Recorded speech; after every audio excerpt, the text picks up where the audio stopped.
This video is sponsored by Buy Shopping app. நம்ம இப்போ யாரை பற்றி பார்க்க போகிறோம்னா சர்தார் வல்லபாய் பட்டேல் அவர்களை பற்றி தான் இந்த வீடியோவில் நம்ம பார்க்க போகிறோம்.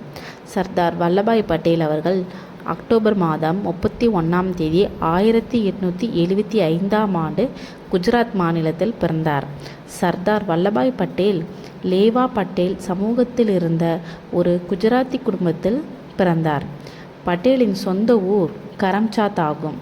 இவருக்கு சோமாபாய், நர்சிபாய் மற்றும் விதால்பாய் பட்டேல் என்ற 3 அண்ணன்களும், காசிபாய் என்ற தம்பியும், தைபா என்ற தங்கையும் உடன் பிறந்தவர்கள் ஆவர். இவரது தந்தை சுவாமிநாராயணின் பக்தராக இருந்தார். இவரது தந்தை 20 கிலோமீட்டர் தொலைவில் உள்ள சுவாமிநாராயணன் கோவிலுக்கு நடந்தே அழைத்துச் செல்வார். அது அவரது உடலை கட்டுக்கோப்பாகவும் வலிமையாகவும் உருவாக உதவியது. பட்டேல் தனது 22 வயதில் தன்னுடைய மெட்ரிகுலேஷன் கல்வியில் தேர்ச்சியடைந்தார்.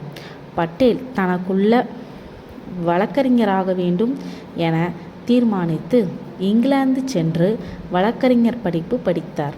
மற்ற வழக்கறிஞர்களின் புத்தகங்களை வாங்கி படித்து 2 ஆண்டுகளில் தேர்ச்சியடைந்தார். 1909ஆம் ஆண்டு பட்டேலின் மனைவி புற்றுநோயால் முக்கிய அறுவை சிகிச்சை செய்ய மும்பையில் மருத்துவமனையில் அனுமதிக்கப்பட்டிருந்தார். அறுவை சிகிச்சை வெற்றிகரமாக முடிந்தும் அவரது உடல்நிலை திடீரென மோசமடைந்ததால் மருத்துவமனையில் உயிரிழந்தார். அப்போது பட்டேல் நீதிமன்றத்தில் ஒரு வழக்கில் சாட்சியை குறுக்கு விசாரணை செய்து கொண்டிருந்தார்.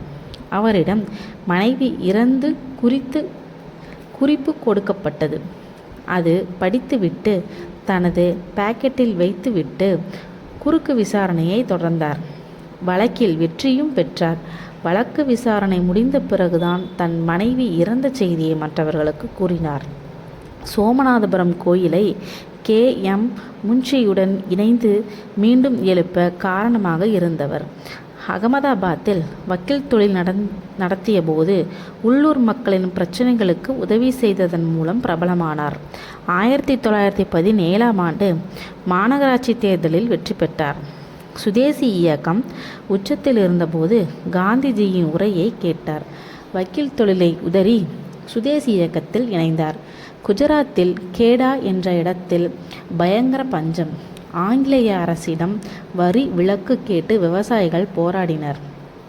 அரசு பணியாததால் காந்தி பட்டேல் தலைமையில் வரி கொடாமை போராட்டம் நடத்தினார். அதன் விளைவாக அரசு பணிந்து வரி ரத்தானது. இதுவே பட்டேலின் முதல் வெற்றியாகும். பார்டோலி என்ற இடத்தில் விவசாயிகள் நலன் காக்க நடைபெற்ற மற்றொரு போராட்டத்திலும் வெற்றி கிடைத்தது. அப்போதிருந்து மக்களால் சர்தார் என்று அன்போடு அழைக்கப்பட்டார். அதன் பிறகு போராட்டங்களும் சிறைவாசமும் அவருக்கு வாடிக்கையாகவே போனது. வட்டமேஜை மாநாடு தோல்விக்கு பிறகு காந்தி, பட்டேல் ஆகியோர் கைது செய்யப்பட்டனர். இருவரையும் எரவாடா மத்திய சிறையில் அடைக்கப்பட்ட போது இருவருக்கும் நெருக்கம் வளர்ந்தது. சுதந்திர போராட்டத்தின் சிப்பாய் என்று அழைக்கப்பட்டார். இந்திய விவசாயிகளின் ஆன்மாவாக கருதப்பட்டார். நவீன இந்தியாவை உருவாக்கியவர்களில் முக்கியமானவர்.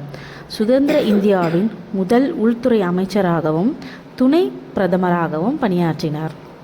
நாடு முழுவதும் ஆங்காங்கே துண்டு துண்டாக மன்னராட்சி நடந்து கொண்டிருந்த போது 565 ராஜ்யங்களை ஒன்றிணைத்து தான் உள்துறை அமைச்சராக அவர் ஆற்றிய முதல் பணி V.P.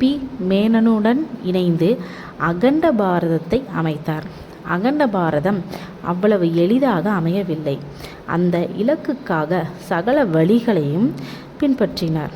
சர்ச்சைகள், எதிர்ப்புகள் இருந்தாலும் இரும்பு மனிதராக நின்று சமாளித்தார். தனது 75ஆம் வயதில் இறந்தார். 1991இல் பட்டேலுக்கு பாரத ரத்னா விருது வழங்கப்பட்டது. இவர் நினைவாக குஜராத் மாநிலத்தில் நர்மதா நதிக்கரையில் பட்டேலின் 143வது பிறந்த நாளையொட்டி ஒற்றுமைக்கான சிலை இந்திய பிரதமர் மோடியால் திறந்து வைக்கப்பட்டது.